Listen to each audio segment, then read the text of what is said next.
If you would, please take a seat. Peter, you can't hide from me. You have to come up front. Our speaker this evening, we're going to hold him in abeyance. He's a good sport. He knows we have a brief annual meeting to conduct before we enjoy his remarks this evening. If you would please rise and join me in the Pledge of Allegiance to the flag of the United States of America. I pledge allegiance to the flag of the United States of America and to the republic for which it stands, one nation, under God, indivisible, with liberty and justice for all. And now you may be seated. Thank you all so much for coming out. This is our last formal meeting of the year, November. We have an exciting December holiday open house coming up that I'll tell you about at the end of the evening, and then we take January and February off from meetings. So this is kind of the end of the 2023 programming year for us, and it's really a delight to see so many of you who have joined us. If I've not met you yet personally, my name is Denise Van Buren, and I'm the current 2023 president of the Historical Society, and I thank you so much for your support of our organization. This is, as I said, our annual meeting. As per our bylaws, it was to be held in October. We had a little hiccup with our plans in October, and as a result, we've moved it forward to this evening. So we'll have a little bit of business to conduct before we get to Peter's presentation. The first order of business is, in fact, the election of officers and trustees for the year 2024. The slate proposed by the nominating committee, chaired by Gary Barrick, appeared in your newsletter that was delivered to your mailbox more than 30 days prior to this meeting, which constitutes due and proper notice according to Robert's Rules of Order, recently revised, newly revised. And so therefore, I ask at this time, are there any further nominations from the floor for officers or trustees? Hearing none, I will ask the secretary to cast one ballot to elect the slate as proposed by the nominating committee. Please join me in congratulating the new officers and trustees for 2024.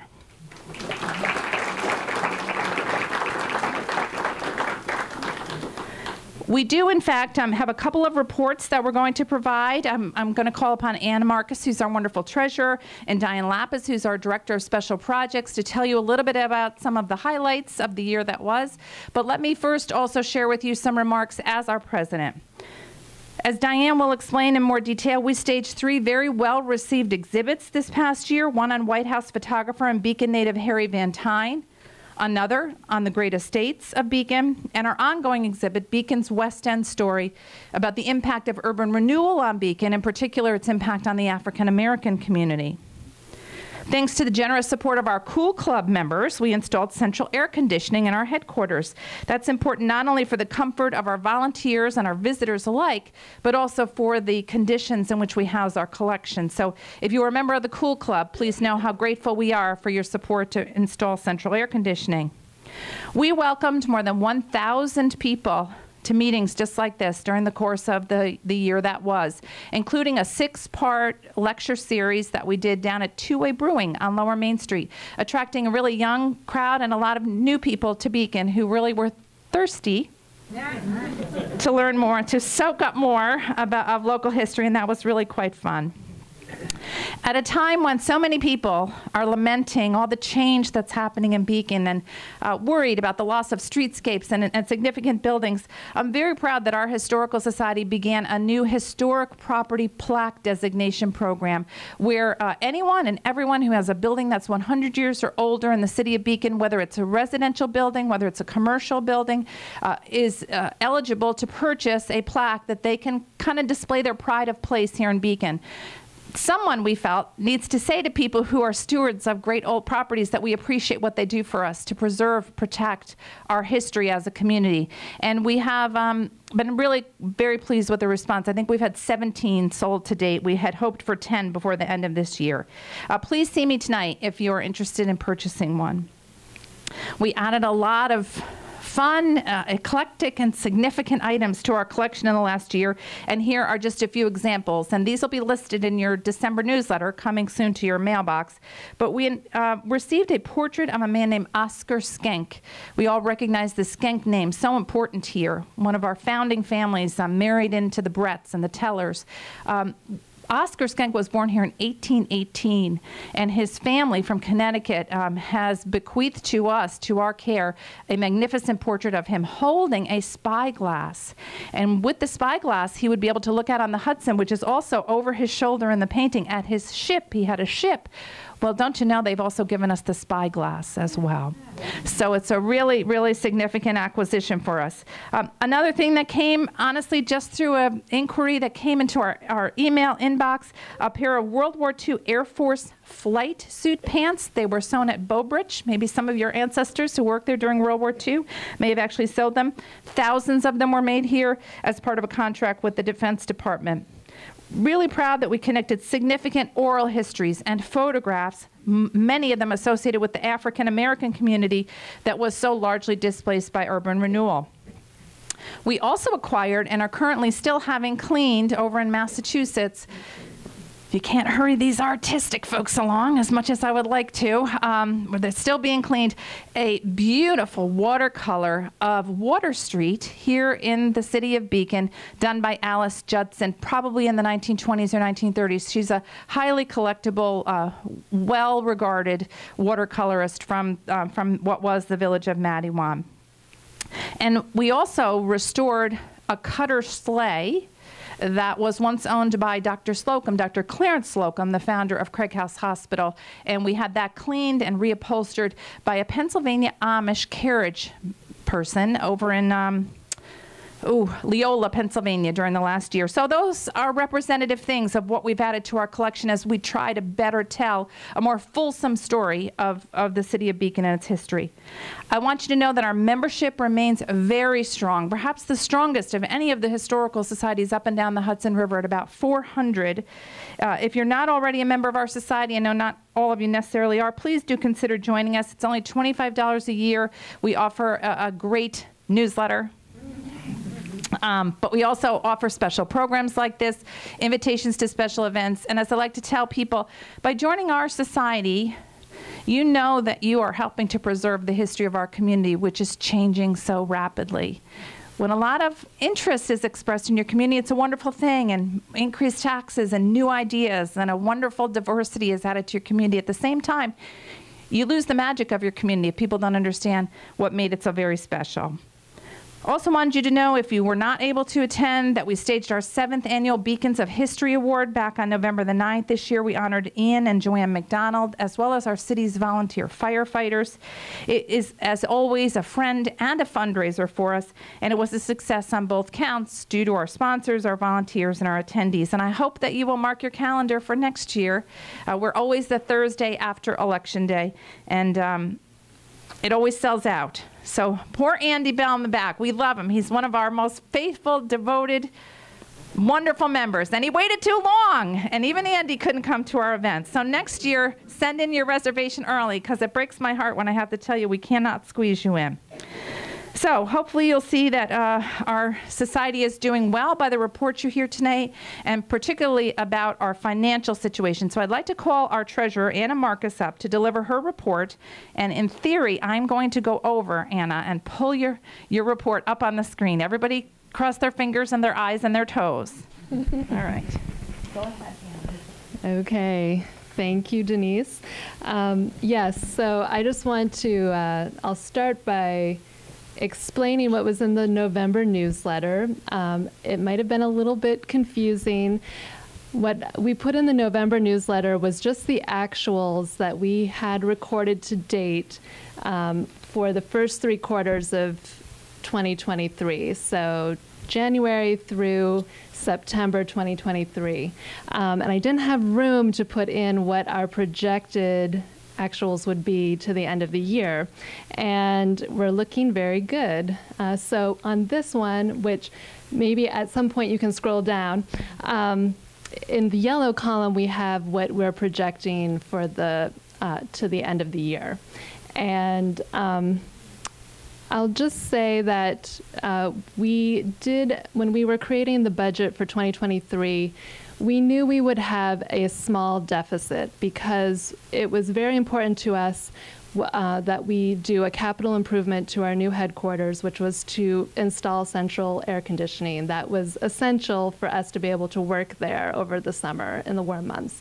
And thanks to our fundraising efforts and many years of scrupulously saving, we had the reserves to be able to do that. So we did launch the Cool Club campaign, which went very far to covering the costs of the AC system, which ended up being $33,000. We raised $25,000 from the Cool Club. So we almost got there, and that was really wonderful. But we knew as a board of trustees that this was important and that we were going to have a small deficit this year in order to be able to sustain our collections and keep our volunteers happy and wanting to come back. So what you will see is we have, since the actuals that were put in the newsletter, we've had our Beacons of History fundraiser, which is our biggest fundraiser of the year. And we netted from that $20,088, and that was great. So we have now come down, if you scroll down to the bottom of, the net revenue. So we now have a net revenue of negative $7,242, which is a lot less than what we had originally thought it might be by the end of the year. So we really appreciate all of the support we've gotten from our membership and from some donors, and it's been wonderful. And we now have a wonderful AC system, and next year's budget, which is in formation, will probably look a lot more robust in terms of what the bottom line will be, but it was definitely worth it this year. If there's any questions, let me know.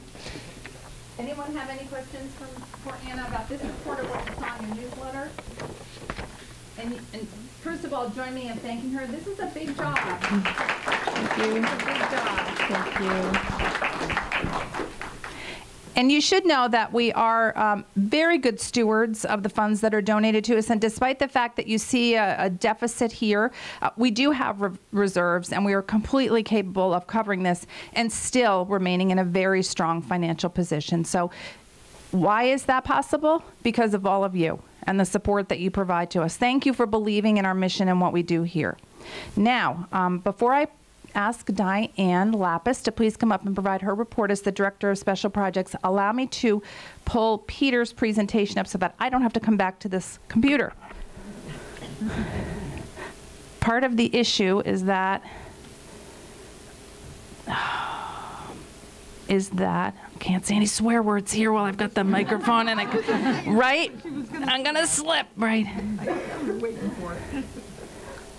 Okay, there is a God, and he smiles on me tonight. Okay, with that, our Director of Special Projects is indeed Diane Lapis, and she's going to tell you about some of the special and exciting things we did in the last year. Diane? Thank you. Thank you, Denise. And first of all, thank you to all the volunteers that have helped us with all the special projects. If you're a volunteer, please raise your hand. You can see how many we have here today.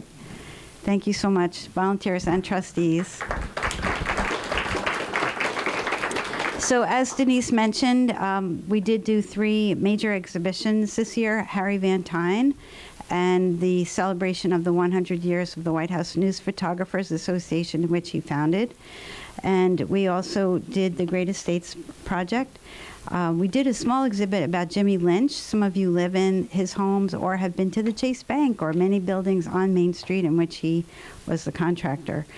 And our most recent exhibit on Beacon's urban renewal and the West End story will be until the end of February. So I hope you come see the exhibit at the Historical Society as well as at the library. And in collaboration with that project, we work with the Beacon Library, I Am Beacon, the Highlands Current. And I do have to do a few mention of some names. We work with Connie Poudreau, who is one of our former trustees, the Beacon Housing Authority, the Foundation for Beacon Schools, the New York State Archives Partnership Trust, and the Institute of Museum and Library Services, the Pomeroy Fund in partnership with the Museum Association of New York, Professor Hochfelder from the State University of Albany, Southeastern New York Library Council, Springfield Baptist, and Rise Up at St. Andrew's Church.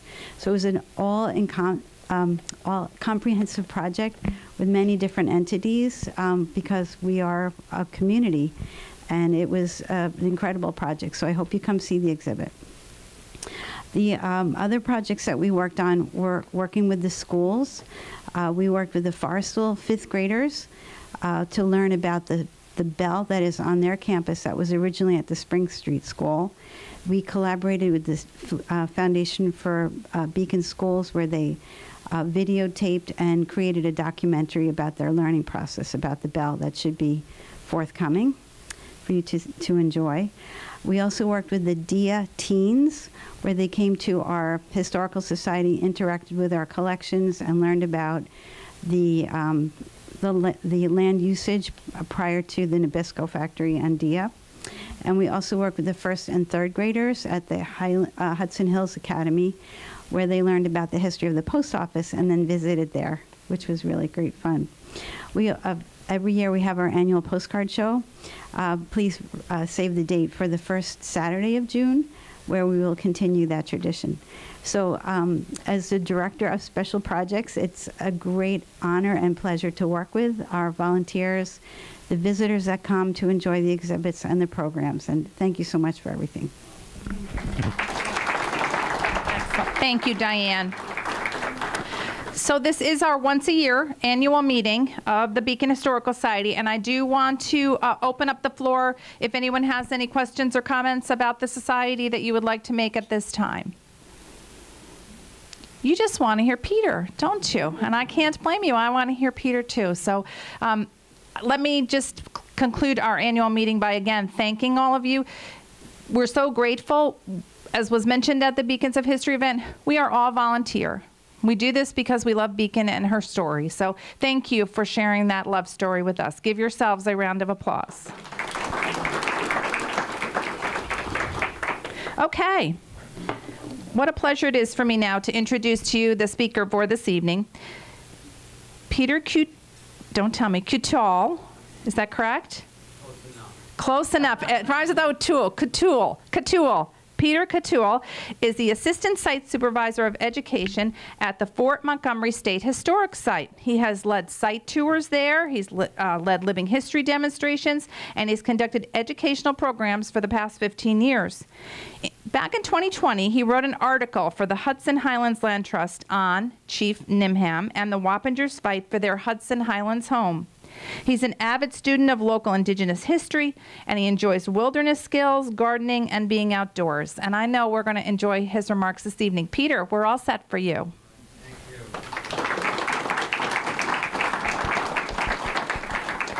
I'm going to hand over the remote for you, and you're going to turn your microphone on. Okay, excellent. Okay, it's all about you, sir. Well, thank you, Denise. And I got to say, it's really heartwarming to see such robust turnout, a local historical society. Excuse me, just put that down. So this is fantastic.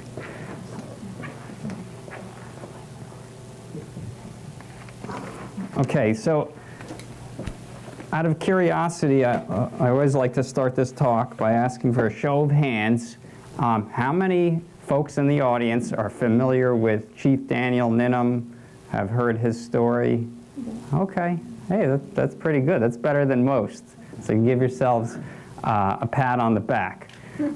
So Chief Nimham was member of what we would call the Wappinger natives today, the natives that inhabited the Beacon, Fishkill, greater area, really most of today's Putnam County, most of today's Dutchess County. And he was considered probably the foremost Native American chief of the area in the 1760s and 1770s. And he really has a very dramatic tale, which I'll hopefully do justice to this evening. I'd like to introduce him by reading a summary by Lenape scholar Robert Grummett.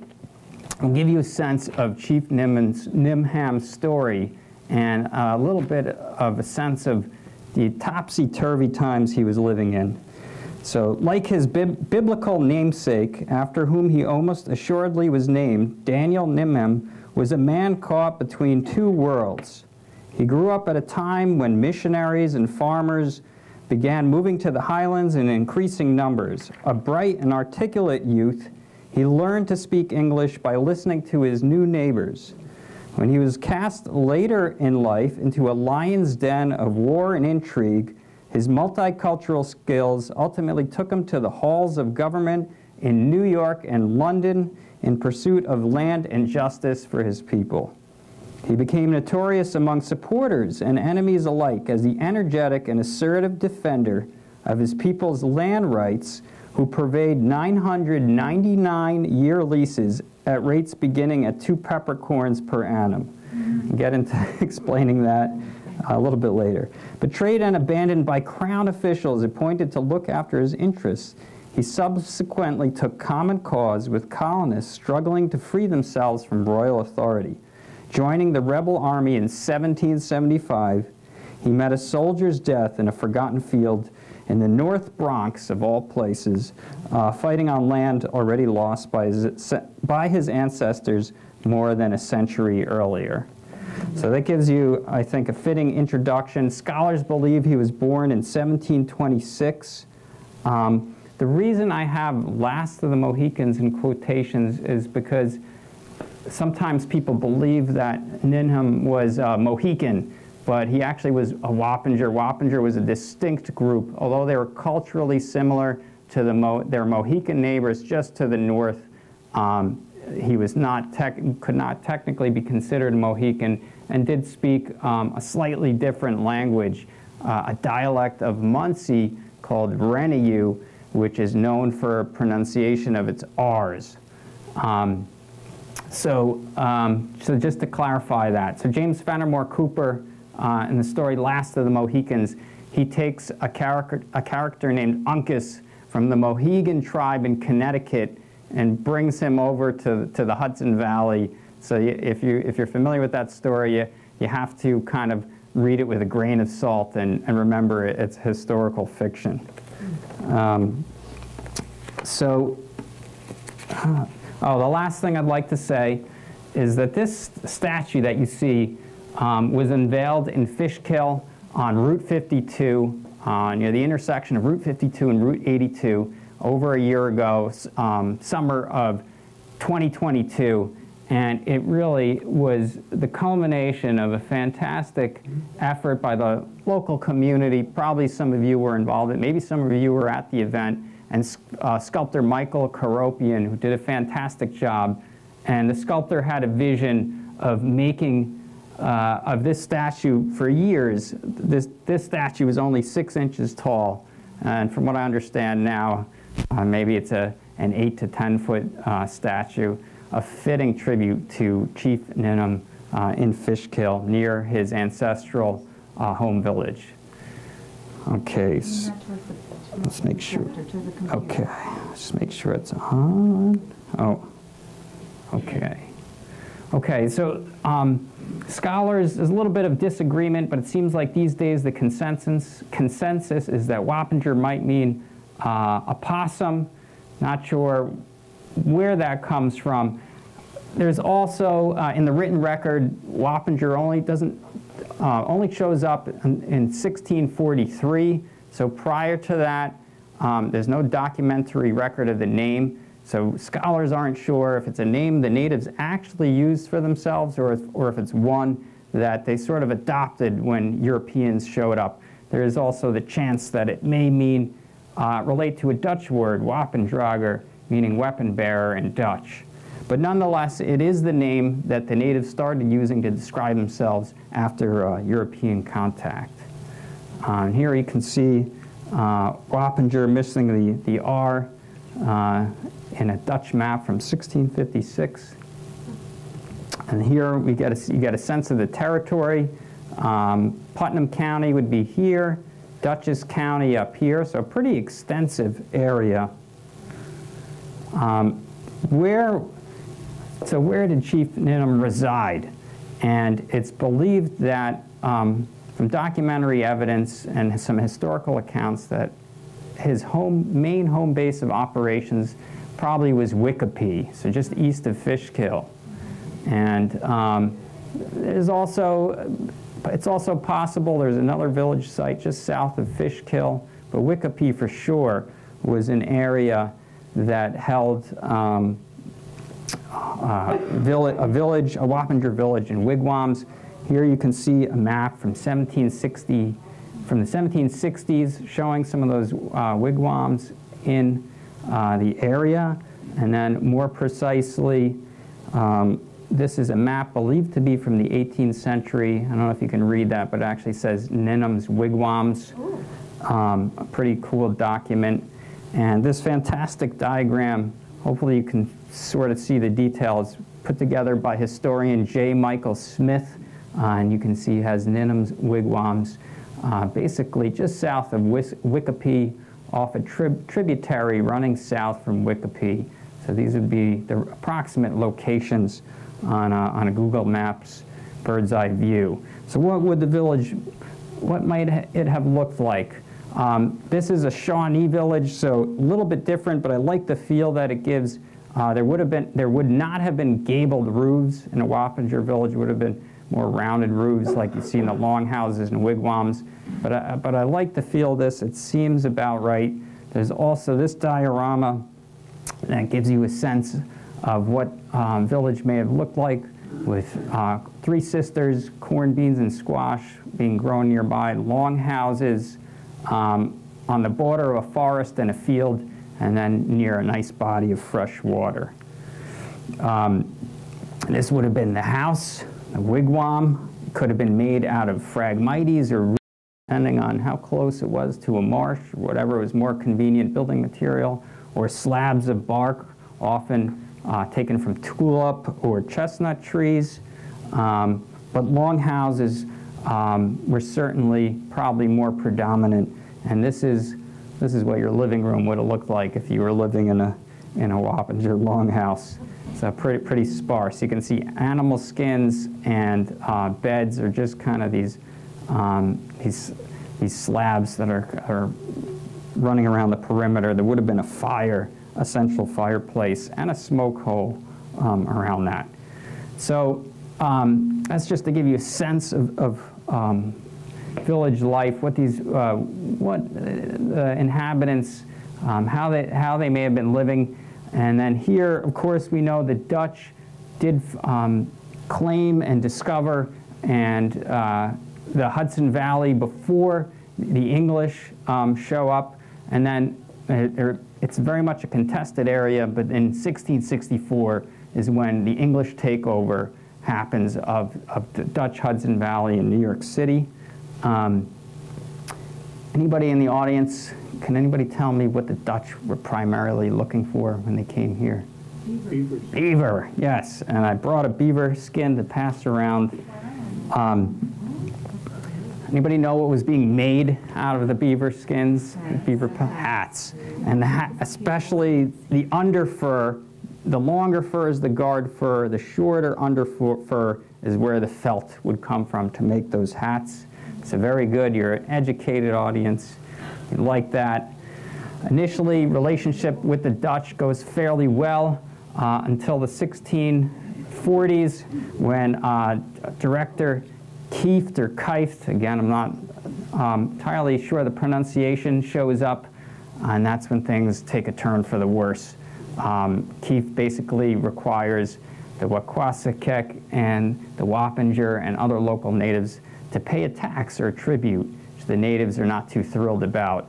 A tax for protection they feel they don't really need, or maybe protect themselves from the Dutch. And so things get nasty. There is a war, Kieft's War, 1643 to 1645, and there are unfortunately massacres of natives. One of the most horrendous ones happens known as the Pavonia Massacre, happens in New Jersey on February 25th, 1643. And this actually, there were some Wappinger driven down into the area that end up killed in this massacre. And then another one a little bit closer in northern Westchester, the Pound Ridge Massacre, and where Captain John Underhill does unfortunately kill a large number of Waquasakeek and some Wappinger in what's today northeast Westchester. I'm not going to get into detail on that because we want to move the story along, but this is just to set the background here. When the English take over from the Hudson Valley and Dutch holdings, initially relationships with the natives are pretty good because the English have a directive from the Crown to stay on good terms with the natives. There is a primary difference, though, with English occupation and Dutch occupation. The Dutch are mainly looking to trade for furs, to take advantage of this lucrative beaver hat industry that's going on, but the English are primarily looking for land. And in the 1680s, there are major land sales in the Hudson Valley, all throughout basically the lower Hudson Valley, mid-Hudson Valley, and where we are right here in the Beacon area, the land is sold in 1683, where a patent is granted to Francis Rombaut, Julian Verplanck, and Stephanus Van Cortlandt. They purchased 85,000 acres from the Wappinger. The Wappinger get a fair amount of items in return, gunpowder. I'll read the whole list in a second, but I just want to point out that this Rombaut, this 85,000 acre tract, is basically this area here. You can see Beacon down here, and it's a huge parcel of land. And from the get-go, however, there is a bit of misunderstanding on the extent of the land being sold. The language of the deed actually reads that the eastern border is basically however long or described as 4 hours going into the woods. So you can understand how this could lead to discrepancies. I looked up the average pace of hiking and semi-hilly terrain. It's about 2 miles per hour. So according to that description, the boundary should be about 8 miles in, but the area that was claimed was 16 miles in. So you're going to be a pretty fast hiker hiking at 4 miles per hour going up and down these hills. And I believe this leads to some of the contention later over the land that happens. Chief Nimham ends up suing for land in the courts in the 1760s. The natives, however, do receive a pretty extensive volume of goods for the land, and I just wanted to read a little bit to give you a sense of what they received. 100 royals, I believe it's a type of British coin, 100 pounds of gunpowder, 200 fathom of white wampum, 100 bars of lead, 100 fathom of black wampum, 30 tobacco boxes, 30 guns, 20 blankets, 40 hatchets, 40 horns, 40 shirts, 40 pairs of stockings, 40 earthen jugs, 40 bottles, 40 knives, 4 anchors of rum, 10 half vats of beer, 200 tobacco pipes, and 80 pounds of tobacco. So quite a lot of stuff, but it gives you a sense of what it is that the natives are looking for, what's valuable to them. One thing I'll pass around that is pretty interesting is wampum. This was traditionally used for ceremonial purposes and to establish treaties and agreements between tribes, and then it does become a sort of currency when the Europeans show up. Because the quahog shell has a lot less purple on it than white, you can understand why the purple wampum was considered more valuable than white wampum, or what they call dark wampum. And from what I read, the exchange rate was roughly 3 to 1. So we'll pass this around. These are replicas. These are not originals of, with the purple beads being worth roughly 3 times as much as white beads. So anyhow, Katerina, and from what I understand, Katerina Brett is in the house. We're very lucky today. We have a time traveler among us. Emily Murnane, probably most of you know her. I was fortunate enough to meet her tonight as a curator at the Madam Brett Homestead. And please, Madam Brett, not only at the homestead, but even on TV. You can watch her fantastic YouTube videos if you look up Madam Brett on YouTube. So now I'd just like to discuss the relationship between Madam Brett and the Nimhams and the Wappinger and get into that a little bit. Just make sure I'm on the right section of my notes here. Madam Brett, I'm sure a fair amount of you probably know considerably more about her than I do. But basically, just to set the stage, she was born in 1688 in New York City. Her father was Francis Rombaut, so one of the three main purchasers of the 86,000 acres of the Rombaut patent. And Katerina Brett inherits about 28,000 acres when her father dies, and she is only 4 years old. She is living in New York City. When she's 16 years old, she marries a British naval officer named Roger Brett, and the couple decides that they can't maintain this, what must have been a pretty fancy house in New York City, maintain the expenses of it, so they sell that property and they move up to what would be considered at the time the vast wilderness. And there's a great Scenic Hudson article about Katerina Brett, and I just want to read a short excerpt from that. Prior to the young couple's arrival, one historian notes that there is no record of Dutch residence or even Dutch travel in Dutchess County. Other than scattered indigenous settlements along the river and the King's Highway linking Manhattan with Albany, barely wide enough to accommodate a horse and a rider, the Bretts set foot in a vast wilderness. So you can just imagine what it was like for the Bretts to move up to this area and experience life back then. They get right to work. They build a grist mill. They build the house, the Brett homestead in 1709. I think the grist mill is completed the same year. And the couple has 3 sons. Her husband, unfortunately, dies when she's 30 years old in 1718. And this is when Madam Brett, Katerina Brett, is forced to rise to the occasion, and she becomes quite the astute businesswoman. It's probably, many of you are familiar, selling land, dealing with the natives, running commercial operations, even establishing the Frankfurt Storehouse, a cooperative venture where local farmers are bringing their produce to Fishkill Creek to a storehouse that from what I understand, was on the north side of Dennings Point, and just really engaging in major commercial activity and helping to create the area into a commercial hub, and really to help develop the area, especially because of land sales, as opposed to renting land like a lot of the major landholders were doing at the time. The fact that she was interested in selling land really helped generate this economic activity and an investment by the people that bought property from her and settled the area. So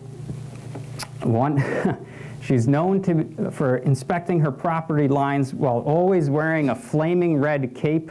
So that's, you see in the photo here, depicted very well. And you can just imagine her on horseback, riding around the vast 28,000 acres, checking up on things. A very intrepid woman, strong woman. So this is a bit of pretty interesting research or information I uncovered while doing research. Apparently right nearby the falls, there's a small island that, according to local researcher, Native American folklorist Evan Pritchard, Missingwa Island was renamed Fairy Island by Katarina Brett because it was believed by the Wappinger that this was a place where little people lived. These kind of woodland spirits that were keepers of the forest.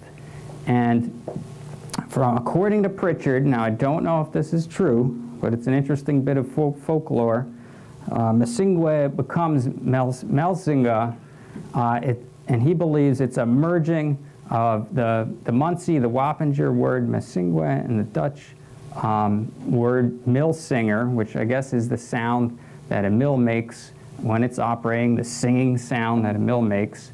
And according to him, this is the origin of the word Melzinga. So you can take that. I don't know if that's fact, but it's an interesting story. It could be a possibility.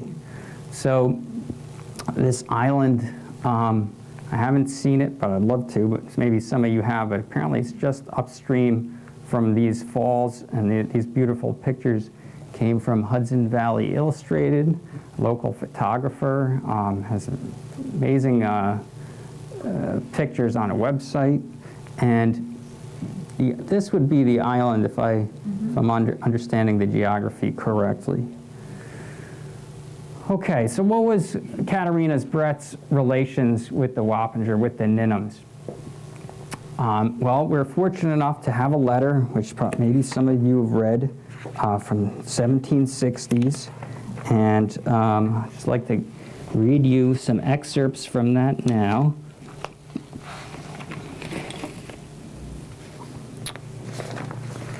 So this was a letter written to Sir William Johnson in August of 1762. Sir William Johnson was the superintendent of Indian affairs for the Crown, so basically dealing with all sorts of issues and the native people. And basically, she writes the letter because Chief Daniel Nimham has, in 1762, he files claims against mainly the Phillips family, which were the major landowners in Putnam County. But Katarina Brett and some of her holdings are also implicated in the suit.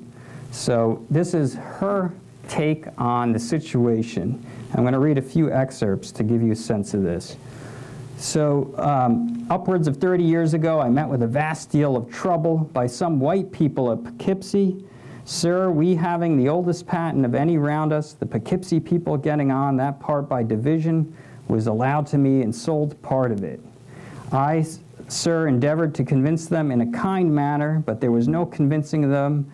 And sir, there lived a vast many Indians in this place when we first came here. So I just want to pause and say, basically, there were people living in Poughkeepsie that were laying claim to parcel areas of land that Madam Brett believed was hers by patent, by the Rumbout patent. And I think her writing and her spelling, it can be a little bit difficult to make sense of, but she was a very shrewd, very intelligent woman, but maybe didn't have proper schooling in how to read and write. So you got to bear with me as I read this, and I'm hopefully delivering it properly.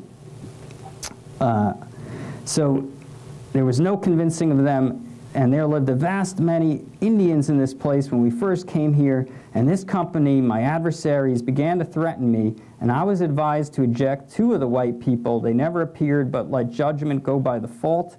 I received the writs of possession. This enraged them to set up the Indians against me, telling them that I had stolen their land, and they would but, and the word's missing. So basically, some of these local people living in Poughkeepsie area are gotten some of the Wappinger on board to support their claim to some of Brett's land. But old Nimham and 2 of his sons remain my friends. The white people could not corrupt him. He was an honest, moral creature as ever I knew, for he was an instrument to protect me, for I was in danger of my life. And I was obliged to complain to Governor Burnett, who sent for the ringleader, one Lewis. and also the Indians called a council on purpose and ordered an interpreter and had our patent in Indian deed read to them. So basically, Old Nimham is Chief Daniel Nimham's grandfather, just to give you a sense of who's who here. I'm going to skip a whole bunch of this, but basically, we can tell from this excerpt the relationship with Katarina Brett and Old Nimham is actually very strong. And Old Nimham she considers a friend of his. So then she writes, "At last I went and paid my part, which amounted to 70 pounds, and I had carried to Judge Swarthout's when Nimham came with the Indians, and they were fully satisfied. Then this Nimham put me in mind of a promise that I had made him concerning a place where he lived, that he and his children might live on it as long as he lived, that neither I or my children should molest them. I did in gratitude to Old Nimham, being he was a friend of mine. He never asked me what quantity of land he should have, but the place where he lived, and whenever he went off the land was mine." And then again, she goes on to say, "In a little while, again, some mischievous white people went to the Indians and hired little bits of land and made them give up their leases." So basically, there's probably a contingent of Wappinger that some of the settlers in the area are working with and trying to get them on their side to take some of the land that Madam Brett has laid claim to. It being a precarious time, I suffered all this for fear of their setting up the Indians against me. About a year ago, Captain Nimham was last with me. So Captain Nimham is Daniel Nimham, who we're focusing on. And I told him if the whites owed him anything by promise, he might set it if he could. I have nothing to do with it, but from that time forward, he should make no demands there. And he seemed to be satisfied and thanked me, and I have not seen him since. So it seems as if Daniel Nimham, whatever land complaints he had with Brett were worked out, and there is J. Michael Smith, the historian I mentioned earlier, writes that there were some additional payments made to the Wappinger to perhaps clear up that issue with the original patent being bigger than what they initially had believed. These are just some really interesting actual Wappinger artifacts that are on display. Mount Goulian homestead, a tobacco pouch, a knife sheath, a peace pipe. These were given to the Verplanck family possibly in the 17th or 18th centuries. And then there's an amazing quiver, a Wappinger quiver at the Peekskill Museum that dates to the 1680s. Really special, unique artifacts. There's a close-up of it. So we're going to get a little bit into the Highland patent story. This is going on south of Dutchess County, south of here, mainly the Putnam County area. This is the area that Chief Nimham, Daniel Nimham, focuses the bulk of his ire, I guess you could say, in what's known as the land trials. Basically what happens here, I was trying to keep an eye on the time here, is there is two Dutch traders purchase a 15,000 acre tract of land along the Hudson River. Imagine here is Anthony's Nose, across from Bear Mountain. Up here is the Fishkill Creek. And so that's the kind of a sliver of land. They acquire a deed for the 15,000 acre tract in 1691. In 1697, Adolph Phillips buys the land, but, and this is where the problems start, the next day, the Governor Fletcher of New York State extends the patent to cover an additional 190,000 acres of land. So imagine, instead of it being this tract, now we're talking basically the whole of Putnam County and going up to basically the Fishkill Creek. So needless to say, you can understand why problems emerge between the Wappinger He dies, the land goes to his nephew, and then to his 3 children, Philip, Susanna, and Mary Phillips, and the land basically gets evenly divided among those 3 Phillips children. Mary Phillips ends up marrying Colonel Roger Morris, and Susanna Phillips, her sister, ends up marrying Beverly Robinson. And so Beverly Robinson, by marrying Susanna Phillips, and Colonel Roger Morris, by marrying Mary Phillips, basically each inherit 60,000 acres of land. However, it's not a legit claim, as we're going to discover. So basically, the property started on the top of Anthony's nose at a marked cedar tree, cedar spelled S-E-A-D-E-R, and the property line was supposed to go east to a marked tree. You can see the marked tree there. So here is Anthony's nose, a few miles to the east. Now, there's a story that Adolph Phillips, or one of the Phillipses, actually cut down this tree and then rode all the way to the Connecticut border and remarked the area there. We don't know if that's true, but it kind of sounds like it could be. And basically, this 15,000 acre tract is here, but now they're laying claim to this whole 205,000 acre area. This basically, the Wappinger are joining the British and fighting in the French and Indian War, fighting the French. So while this is going on, this is when Beverly Robinson and Roger Morris basically start installing tenants on this vast area of land to the east. And they actually start evicting tenants that had made leases and agreements with the Wappinger. So the Wappinger had actually had leases with tenants in this area. Beverly Robinson and Roger Morris come along, they start evicting them and installing new tenants that are favorable to them, willing to agree to their lease terms. And when the Wappinger get back from the French and Indian War, Chief Nimham discovers this, what's been going on with the Wappinger land that hadn't been sold, and he actually sues with the help of a white settler, an attorney named Samuel Monroe. They sue Beverly Robinson, Roger Morris, and the Phillips family. Trial seems to be going well, but literally in an 11th hour surprise, Beverly Robinson, towards the end of the trial, takes out of his pocket this deed from 1702 that none of the Wappinger have seen before. And then Samuel Monroe asks to examine the document. He's looking at it. Nimham is looking at it. And they point out that the names on here, some of these names are natives that did not have authority to sell the land. There was no record of this deed in the tribal oral tradition. And the belief is that the deed is either entirely false, a fake, or that it was maybe some of these, the Wappinger had been bribed, but those that had not been authorized to sell land to give Beverly Robinson and Roger Morris this 1702 deed.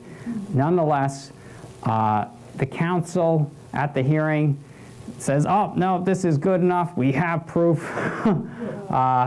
And the case is ruled in favor of Beverly Robinson and Roger Morris.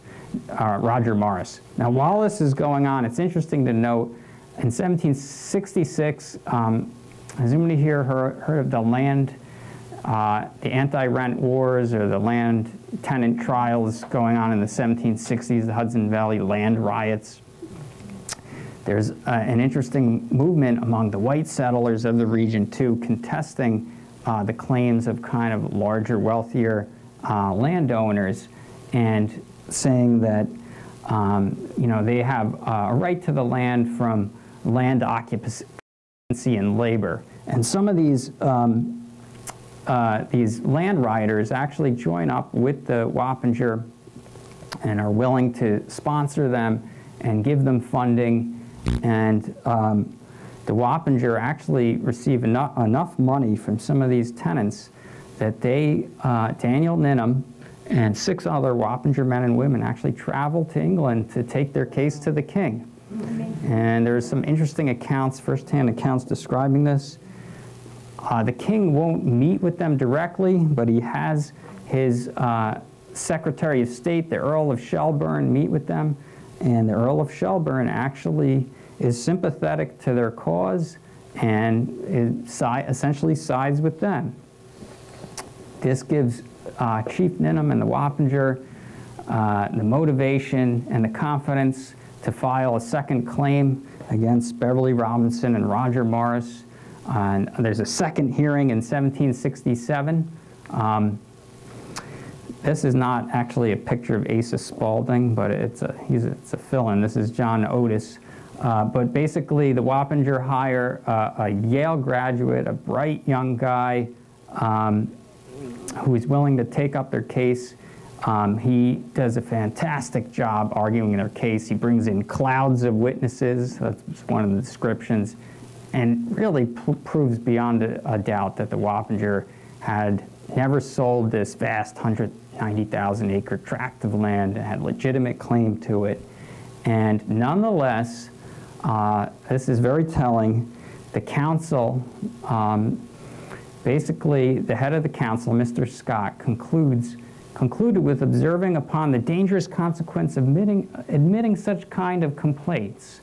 This will be of a dangerous tendency. 'Twill open a door to the greatest mischiefs, inasmuch as a great part of the lands in this province are supposed to lie under much the same situation, and upon the whole intimated that it would therefore by no means do to give heed to the present complaint.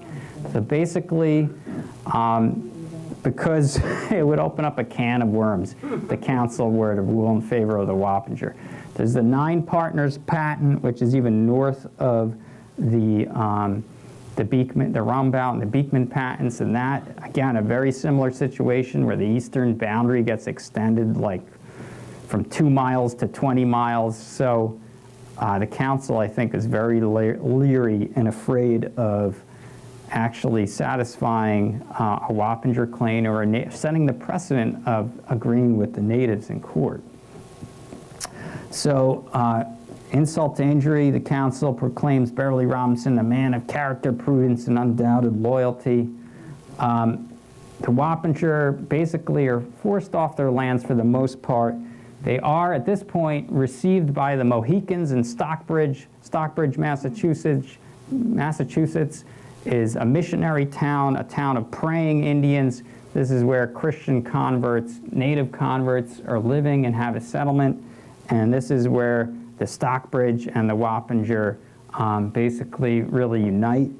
We're going to fast forward now to the Revolutionary War. Basically, the Wappinger had been forced out of the area, and the American Revolution comes, and they see one last opportunity, hopefully one last chance to reclaim their ancestral homelands. And so they join with the Americans. Stockbridge Indian Company was a combination of Munsee, Mohican, and Wappinger. Munsee are basically Lenape from the lower Hudson Valley, northern New Jersey area. And they are involved in some pretty, from early on, there are some Stockbridge present in Lexington and Concord, Bunker Hill, Siege of Boston, the capture of Fort Ticonderoga. Daniel Nimham's son, Abraham Nimham, is even sent to Canada in 1776 on a mission to try to help convince some of the natives up there to join with the Americans. He's captured by the British, made a prisoner, and almost executed. Narrowly escapes from that. There were Stockbridge present at Saratoga. Abraham Nimham, I think for sure, not sure about Daniel Nimham, but it's definitely likely. Same with Monmouth. So this drawing, by the way, or watercolor, was very good likeness of a Stockbridge Indian, was made by a Hessian officer of a Jaeger company of soldiers, and seems pretty accurate. You can note a hat made out of bast. This would be like basswood woven, bark woven together, the musket, the quiver, the bow and arrow, and a musket or rifle, and even a hatchet. Apparently they were very skilled at throwing these hatchets, according to his account, and plain, simple linen dress.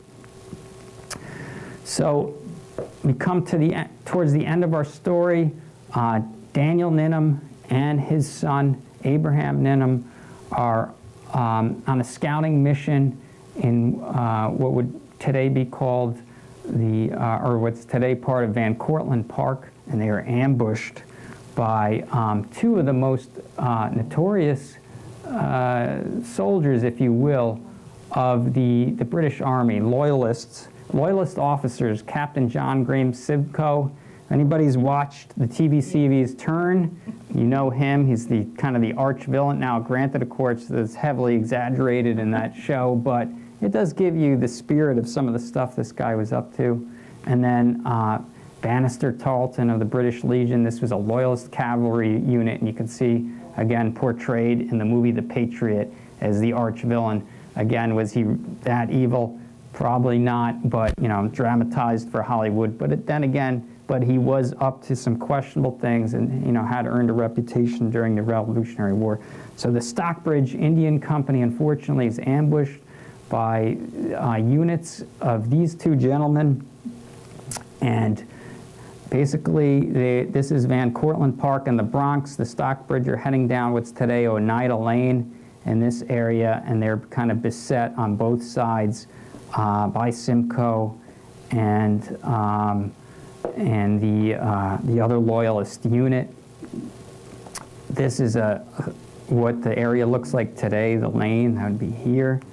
And unfortunately, they're just overtaken. You can see Nimham here, Daniel Nimham firing his rifle, about to get sliced by a hussar. That's one of the Queen's Rangers on horseback, and some of the other Stockbridge.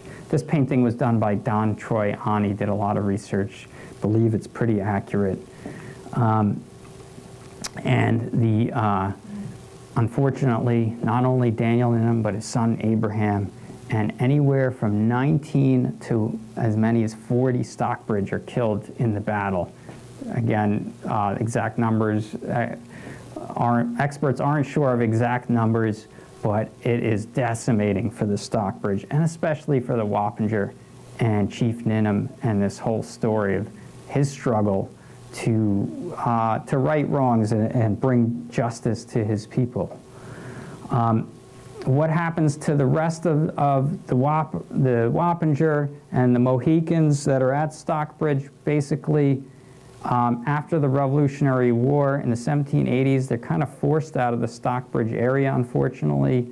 There are land speculators that end up in that area. They're pushed out. They end up joining with the Oneida. The Oneida were one of the few tribes, or basically the Oneida and the Tuscarora sided with the Americans in the American Revolution. The rest of what we know as the Iroquois Nation, the other four nations or tribes side with the British. So anyhow, the Stockbridge and the Wappinger are thankfully able to take up residence with the Oneida, but that does not last for long. By the 1820s and 1830s, a contingent goes to Indiana and then ends up in Detroit, and then another contingent goes across Lake Erie. Basically, they all end up in Wisconsin, where they are today, the Stockbridge Munsee Mohican Nation. And that being said, from my research and people I've spoken to, there are still people with Wappinger extraction living in the area in Putnam County. And so not all of them left, and some of them still are in this area. There were reports of even some Wappinger kind of hiding out in the mountains of the Mount Nimham area, which is not too far from here. It's a DEC land. And Michael Karoprian, who's a local sculptor, his vision came true where his 6-inch statue became this nice grandiose tribute to Chief Nimham and the Wappinger struggle on June 11, 2022. Our videographer was there. Maybe some of you were at that fantastic ceremony. Members of the Stockbridge Munsee Mohican Nation came down. Some of them came down for the event, including some of the local Wappinger that still reside in the area. And the message is they weren't erased from history. You know, they're resilient people that are still around, and they're still here. So that's a photo of some of the Stockbridge Munsee Mohican that came to the event. So with that, I'd like to conclude the talk, and I thank you.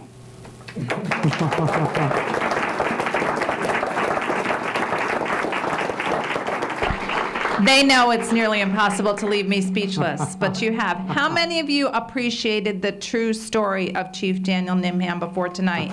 Isn't it amazing? Feel so fortunate that we were able to call upon a local expert on this subject. So some of you must have some questions for Peter. So let's see a show of hands. No questions? Emily. Can you recommend some readings that we could do if we wanted to learn more about this? Like what books or resources would you recommend? So the historian J. Michael Smith has really done some excellent research on the Nimham family and the land claims and that sort of thing. He's written articles in the Hudson River Valley Review, so that's a good source. But to get a larger general picture of the whole story, I really liked Thomas Humphrey's book. I think it's called, I can look up the exact title, but Land Riots and Liberty. And he's a college professor, I think out in the Midwest. But that book is excellent. So I would start there. And then there's an excellent article by Robert Grummett on the story of Nimham. So if you just want a shorter read, that's probably maybe about 8 or 10 pages long. You can find all this online except for the book. I think it's called Land and Liberty. Let me get you the exact title, or if you want, I could write it down for you. But that's by Thomas Humphrey, yeah. And then if you want to read my article, I'd be thrilled. That's on the Hudson Highlands Land Trust website. If you just Google Chief Nimham, Hudson Highlands Land Trust, it would show up. Thank you. Another question in the back.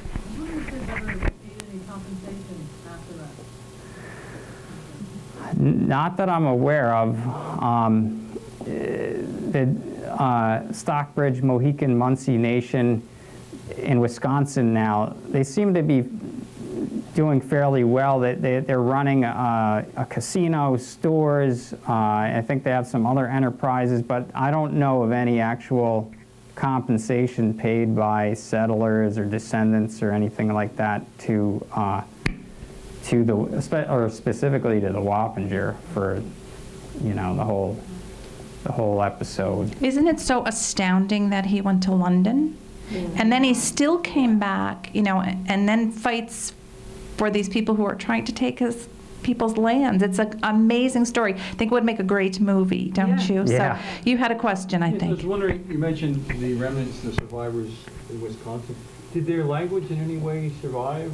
Or, I know Yeah. different dialects of the same language or multiple. Yeah, so some of the descendants or Wappinger people I've spoken to actually do know the language.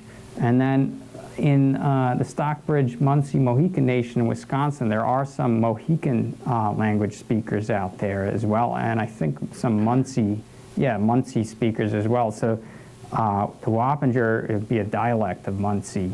So the language is being preserved from what I understand, but there, at least with the Wappinger dialect, I don't think there's too many speakers left. So hopefully it can grow. Has there been any conversion of it to a written language? It's often happened when missionaries can't continue groups. Yeah, were you going to answer that? Oh. Yes. I know Peter has a question over here. The other Peter in the room tonight. Actually, since we're live streaming this back again, I've got two people online who have questions. How's that for 21st century technology? Go ahead. And Amy would like to know, why was Nimham's group in the Bronx that day? And then the second question is, are you familiar with Evan Pritchard from Rendon? Asked that question. Okay, so the Stockbridge Company and Nimham were in the Bronx that day. They were basically scouting. Westchester County in the Revolution was considered a no man's land, a neutral ground. It was kind of this dangerous area between British-occupied New York City and Patriot-held lines, which were really in this area, Fishkill, the Hudson Highlands, and north. And basically, Westchester County is an area, and perhaps the Americans, and this is speculation, but perhaps they sent the Stockbridge down into that zone to do scouting because it was a dangerous area. And needless to say, they were ambushed. Evan Pritchard, yeah, I'm familiar with him. He was the, I drew upon him with the origins of the word Melzinga. So I don't know if the person saw that, but it was in the slideshow. Okay, and a couple more questions. Vicki. Well, just a comment. I may be remembering wrong, but I think Evan Pritchard had yet a third theory for where the word Wappingers came from. Because I think he said that a branch of the Munsee were basically on the west side, and they went to the east side, and Wappingers, I think he said, means people on the east side. You know, that they'd moved to the east side. So I don't know, we'd have to look it up. Yeah, I read about that, and some of the other linguists, or like Ives Goddard, he's a Harvard anthropologist and Algonquin linguist, and he thinks, he doesn't, from what I understand, he doesn't think that's accurate, but I think it's fair to say a lot of this stuff, it's hard to know for sure. Sure. I don't and want to rule it one out. last question in the back, and then I think, Peter, you'll stay around for some additional questions if people have them afterwards. So please, this gentleman in the back has been very patient. Wonderful talk. Thank Thank you. you so much. Just, you mentioned that the Wampus was sort of like most of Dutch County as it is today. And I'm just curious personally, like, what the Rhinebeck area, what was, who lived there, and the Stockbridge, like, where were they located on Yeah, so Wappinger, from what I read, Wappinger territory extended all the way basically to Rhinebeck. And then north of there is Mohican country. And during, starting even in the 1730s, Mohicans are getting drawn to the Stockbridge area. They're converting to Christianity, and a number of them are joining this missionary town there. Traditionally, Schodack Island in the Hudson River was the main council fire for the Mohicans, but then it kind of shifts to Stockbridge in the 1740s, 50s, somewhere maybe after the French and Indian War. I'm not exactly sure, but there is a movement where Stockbridge becomes the main kind of the main council area for the Mohicans. There's a lot, I didn't mention it, but it's important to point out that in the 17th century, between disease, warfare, the native populations are really getting decimated, and there's a lot of movement. There's a lot of territories are changing, and different groups are merging together, and they're moving out of their ancestral areas. So there's a lot of upheaval. And I know I said he was the last question, but honest to God, Jim Cedar has been very patient. His hand was up, and then we'll have Peter available afterward for other individual questions. Jim. Well, you answered a question for me, because I had a friend who owned some property. It's in the southern end of the kitchen, and they found a grave on the site. And it took an awful long time to have a burial right. And I had people come from Wisconsin. And I said, why are they coming from Wisconsin? Well, Now you know. Now you know. So I cannot imagine a more appropriate way for us to have mark November as Native American Heritage Month. So thank you all for being here. Just a little bit more business to do. Stay right here for a moment. Okay. You're going to move your thing. Oh, yes, right, yeah. Let's grab that. You sure? Okay. Very good. Okay. So it was a pleasure to have you, Peter. This is something that goes to the state of New York, for which we're grateful. But I also brought you something that was a gift to me. You have to be very careful about providing items and gifts to state employees, and I fully recognize that. And this is one of those items that I did not pay anything for because it was a gift to me, but I think you're all going to agree it's somewhat priceless when you see it. I finished a term as the national president of the Daughters of the American Revolution in 2022. And as part of that, we have been supporting Native Americans, and particularly through scholarships and 2 schools, since the 1920s. And it was really a pleasure for me to dramatically increase the amount of support we provided to Native American youth for both the Indian summer camp and scholarship opportunities. And as a result, I was given many gifts, many very thoughtful gifts from several tribes, including when I visited Bacone College in Muskogee, Oklahoma, and they presented me with several things, and this was one of them. So it was a gift to me, and I didn't pay anything for it. So therefore, don't you all agree it's perfectly acceptable for me to provide it to Peter? Hold that. This is handmade from animal skins. There, isn't that lovely? Wow, nice. So Wow. It's made from animal skins, as you can see. Wow, this is, yeah, incredible. So, although not This is from Oklahoma? Yeah, Wow. not a Wappinger or Wappinger Indian tribe. I hope it is something that you will treasure and Yeah, this that is- you will fully appreciate. Absolutely. Oh, thank you. I'm going to have my is husband priceless. come forward and take a picture. Is that okay? Yeah, yeah. These guys know it's not done till the photo op is complete. Okay, great. Okay, wonderful. I'm just going to make a few more announcements yeah. if you don't mind. Oh, should we shut this off? Very good. Okay. Now, Madam Brett, if you'd come up here and help me. Oh, thank you, yeah. See how she answers to it. Anyone that did not get their 50-50 ticket, would you raise your hand so that Emily can make sure it's not a 50-50, excuse me, it's just a little door prize. If you didn't get your door prize ticket, I've got 2 terrific door prizes that we're going to give out. But no one escapes me without some commercial messages. So I have 2 copies of our fabulous book. If anyone wants to buy it, it makes a great gift, and more than happy to provide them to you. We are also repeating our holiday special that we had last year. The books are $40 each. But if you buy 5 or more, you may buy them at a 25% discount at $30 each. And I will give you free delivery in or around Beacon. I'm more than happy to do that. So please see me afterward if you're looking for a gift, particularly for a new neighbor or someone who's just moved to Beacon. There are a few ways that you could better welcome them to our community. I mentioned that we have our holiday open house. It's my hope that we can visit some of the great historic homes that we're trying to celebrate in Beacon now as we try to raise awareness of the historic building stock in our community. And I'm really privileged to tell you that our mayor, Lee Kiriakou, who lives in an 1888 high Victorian Queen Anne style with a veranda showboat, a front porch, and mansard roof on what was Park Avenue, is now today Walcott Avenue or Route 90, has invited us into his home for a holiday party. His home's going to be decorated for the holidays, and we're invited to stop by.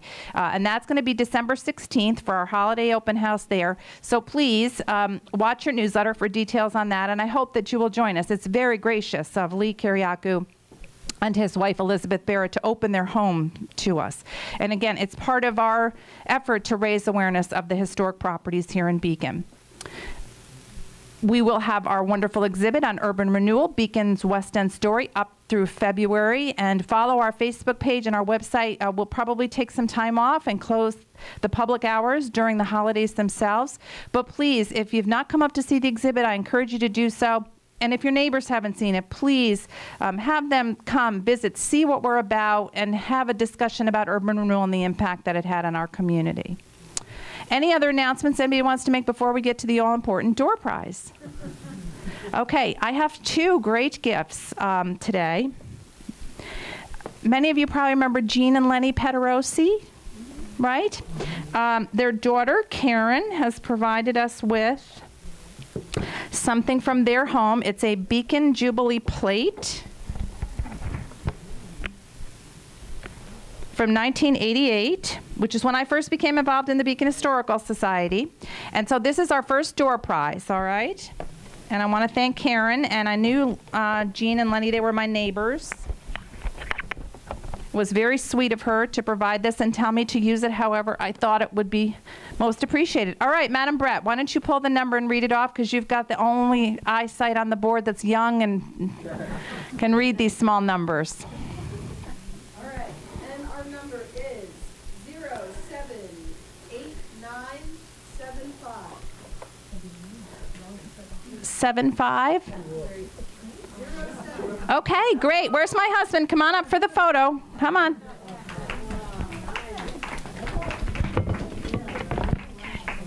You don't mind a photo, do you? That's your best smile, okay. Chris, come back here for one moment. Okay, thank you. Here's the nice box for it. Thank you. Everybody knows my long-suffering husband, Chris, right? He sets everything up. He carts and all the projector and all that. Will you take a picture of them? They look so beautiful. Take a big wide shot from this angle of this group. I mean, even Santa is at the Beacon Historical Society meeting tonight. How's that? And he's our photographer. He's my official counter in the back. So a round of applause for my long-suffering husband. And then we have a second amazing door prize gift for you tonight. How many of you recognize this title, New York Times bestseller? 1,000 Places to See Before You Die. How many of you know that it is written by a Beacon native, right? Patricia Schultz. So she actually gave me several copies. They're signed by Patricia Schultz to be able to award and to use for purposes such as this. So our second door prize tonight, autographed copy of this book from our famous Beaconite from the New York Times bestseller list. So Madam Brett, let's hear the second door prize winner.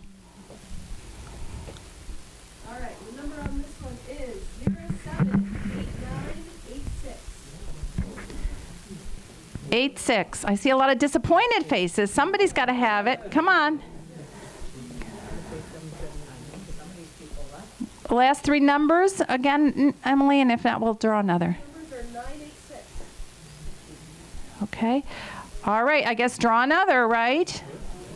That will teach you to sneak out people. The people that leave are invariably the ones that win the door prize, right? Okay. All right, and this one is 078984. Close. Probably left with the 86. Oh, Diane Cedar, yay, come on up. Okay. Great. You're lucky in love and in door prizes, apparently, right? Okay, we're going to take a picture here. Okay. Here we go. Great. Good. Thank you. All right. Very good. Ladies and gentlemen, no matter your faith and traditions, whatever your holiday season involves, I hope that you enjoy every moment of it. We're so grateful for your support. And guess what? We're going to have a great 2024. I'm looking forward to it with all of you. Please join us for our open house coming up on December the 16th, and continue to spread the word about the benefits of being a member of the Beacon Historical Society. It's just $25, and don't you get a lot of satisfaction out of it?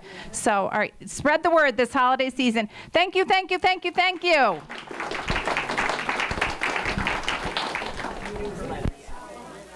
Neither Patty nor I.